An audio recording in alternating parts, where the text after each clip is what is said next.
going to do things to Nigeria that Nigeria is not going to be happy about and may very well go into that now disgraced country, guns are blazing, to completely wipe out the Islamic terrorists who are committing these horrible, horrible atrocities. I'm hereby instructing our Department of War to prepare for possible action. If we attack, it will be fast, vicious, and sweet, just like the terrorist thugs attack our cherished Christians. These are... Hi, folks. Welcome to the Prepared Homestead. This is Travis. Thank you all for stopping by to watch. Yes, that was the president yesterday, not AI. He was talking about, as you could tell, going to war, invading, attacking Nigeria, Western African country. I mean, it sounds like it's becoming a real thing out of nowhere. I mean, and I'm not saying that the premise of what he's talking about isn't real or isn't serious. It's just that it's out of nowhere. It's, just recently. I mean, we've been doing this with Venezuela for a while. Every few days we're on the verge. We're getting ready to attack. We've have, all this military buildup in the area. Venezuela is actively preparing. They're purchasing defense missile systems from Russia and drones and other items from Iran. So they're getting serious about defending themselves. The stuff that's coming out of Nigeria government, they seem to be pretty serious about it too, that it could happen. There's several experts out there, military experts, retired generals and stuff like that are saying this would be a huge mistake. That it would be very likely similar to Afghanistan, because you have to understand that what's going on there, we're not talking about, it's not officially sanctioned government type stuff. It's terrorist groups. It's these terrorist militias that, aren't really that organized, and they're just, what targets are you going to hit? One general I was reading yesterday, I can't remember his name, said that it would be like basically beating a pillow. It would be useless, and it would drag us into another very long war. It's strange, because at the same time we're still hearing about how he's, the peace president. Just the other day he did a news interview talking about that. Will we go into these conflicts that are just being randomly out of nowhere? We're gonna invade these people. We're gonna do this. We're gonna go after them. I don't know. I can't tell you either way. I think regardless of whether we actually do see boots on the ground, or at least missiles hitting the ground, it's a big distraction. It's what it is. And I'm not in any way, implying that Nigeria or these terrorist groups would be any kind of formidable match. But I mean, look at what happened with Afghanistan. Kind of the same thing. The thing is Nigeria is a huge country. It's the largest, most populous country in Africa, and it is the 6th most populous country in the world. So it's a big deal. It's a big country and a lot of people there. And I don't know, folks. When you look at these threats of war that are just looming everywhere, they just seem to be, they pop up and they go away. There's constant threats of civil war, or just various acts of violence and civil unrest here in the United States. It just seems to be this constant ongoing threat.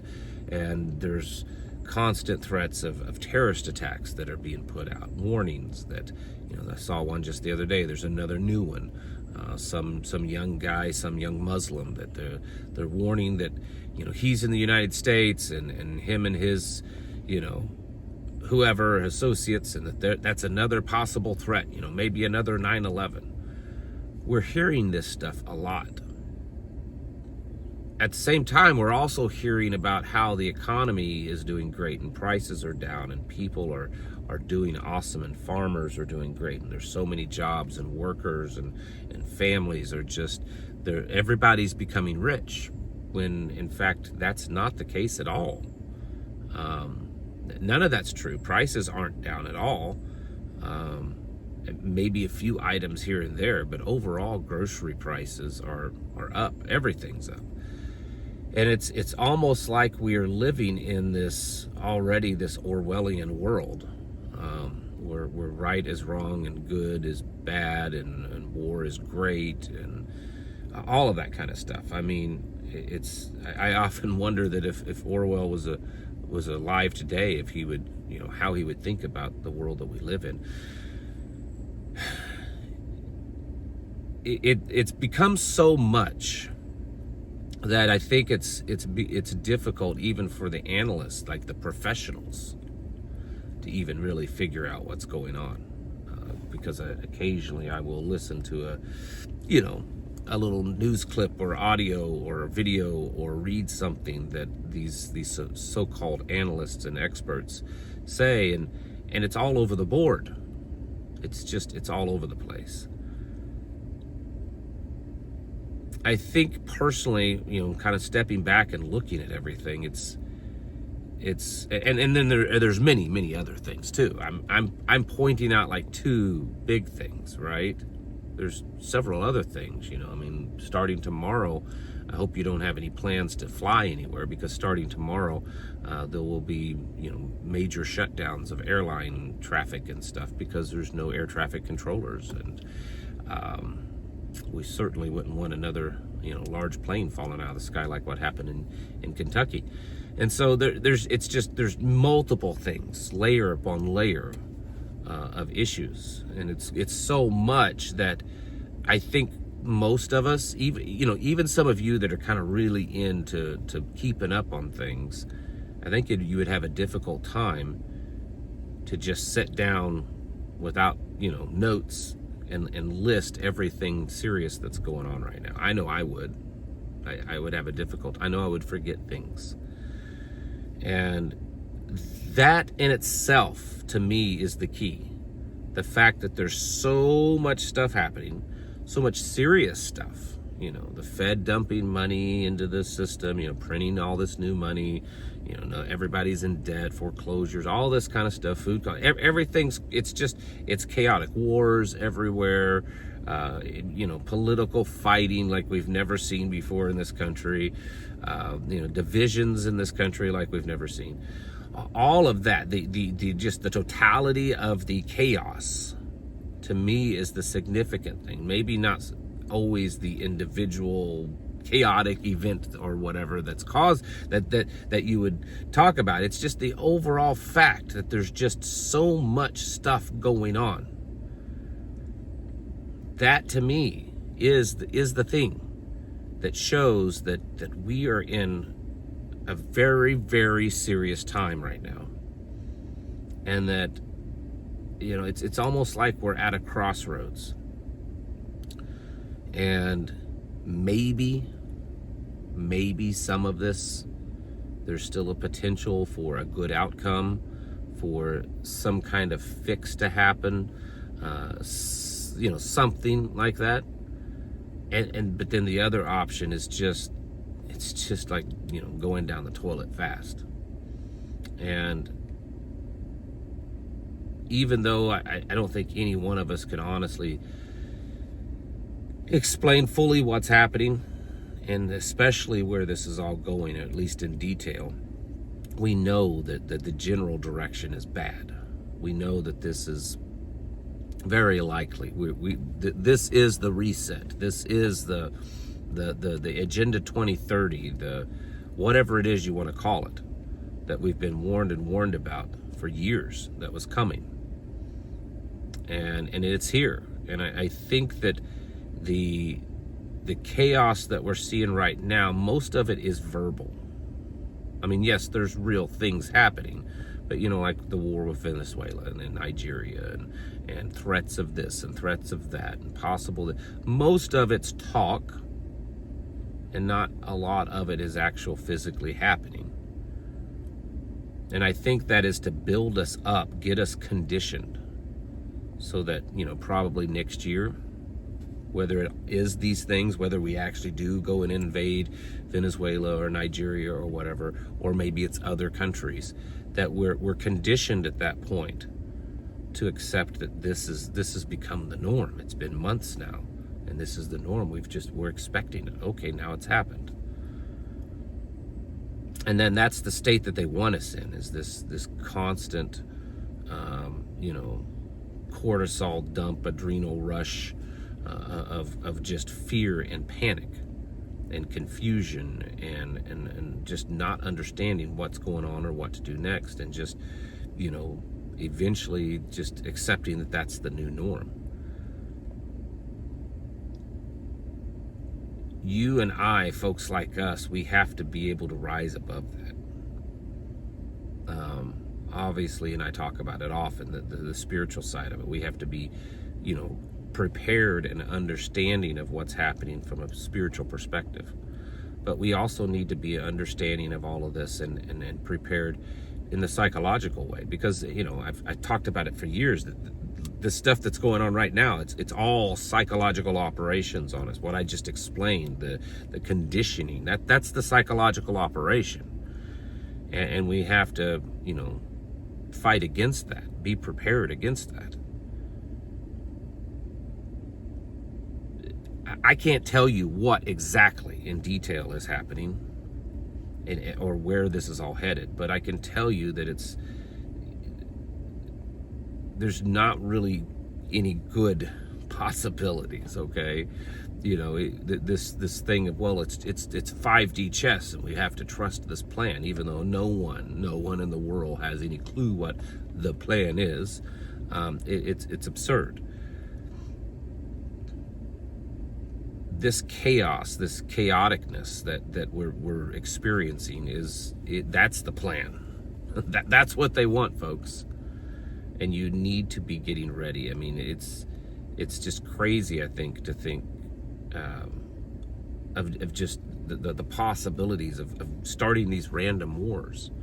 There's been other presidents that have definitely, gone to bigger wars, during World War II and then the Gulf War and the war in, Iraq and Afghanistan, and all these other things. But I can't think of a president one that has made so many threats to go to war with different nations. We know that, like Venezuela and Nigeria and these other places, it's not really about those countries. It's about, China, and it's about oil, and it's about gold and resources and things like that. We know that's it. The Venezuela thing, it's about drugs. Even though the Pentagon reported that some of the options that they're looking at in Venezuela is seizure of the oil fields in Venezuela. What would that have to do with drugs and drug runners? The same thing with Nigeria. Yes, it's horrific that Christians are being persecuted and slaughtered, as well as other people. It's horrific. But that's not what it's really about. These psychological operations, this conditioning us for the chaos, and conditioning us that there has to be some greater savior. Okay, the system has to somehow radically change and improve so that it can save us from this. That is being developed and worked. That's if you want to know what the plan, trust the plan is, that's the plan, folks. And I don't think we're too much further away from this okay, folks, we can fix it. Everybody just go get your chip and retinal scan and your digital currency and your brain chip, and everything will be okay. I know I'm exaggerating, but I don't think we're that far away from that point. And we have to really buckle down, folks. And don't think that because I'm telling you this that, well, that Travis, he must have it together, right? He must be like the world's greatest because of how he's talking. All these things he's recommending and suggesting, he must have all of it down pat. No, that's not it. When I'm saying that we've got to buckle down and get serious and we've got to get prepped up, and I'm saying it to myself too. I'm no different than you. I'm not living in some wonderful paradise of a preparedness, utopian mansion or whatever that, would be envious of even Bill Gates or anything. No, I'm not. But, we have to pull together in this. And I think supporting each other as believers and see, instead of fighting against each other, because that's happening a lot too. Believers, the infighting and all that kind of stuff. That needs to stop. That's another video. We have to be pulling together and getting ready, because my goodness, folks, I don't know at this point how anyone can really see all the stuff that's going on and not say, oh my goodness, something crazy must be happening. There's just no way all this stuff is going on and it's just a coincidence and it's okay. Something big in the world is happening. A big change is coming. Yes, it is. It absolutely is. Just yesterday, the president was talking about it, and he's made the announcement, we are now in the golden age. I know for most people that means one thing, but I think it actually really means a different thing. And he's out there saying it. Oh, we're in it now. Like, this is it. Wow, this is amazing, man. $25 for a steak. $30 to $50 for pot roast. Oh, it's amazing. I don't know. We all need to step it up and take things seriously. If your plans over the last few years has been to make a serious move, like a physical move, sell your house and move to a place, or change jobs, or whatever it is,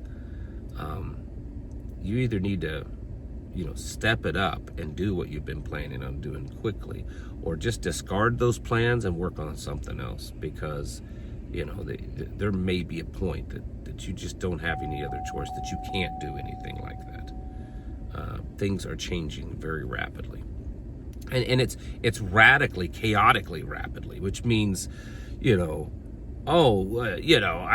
everything's sort of still okay today, and it may not be tomorrow. You just don't know. Markets could collapse. We could invade a country. I mean, it's on the verge of everything.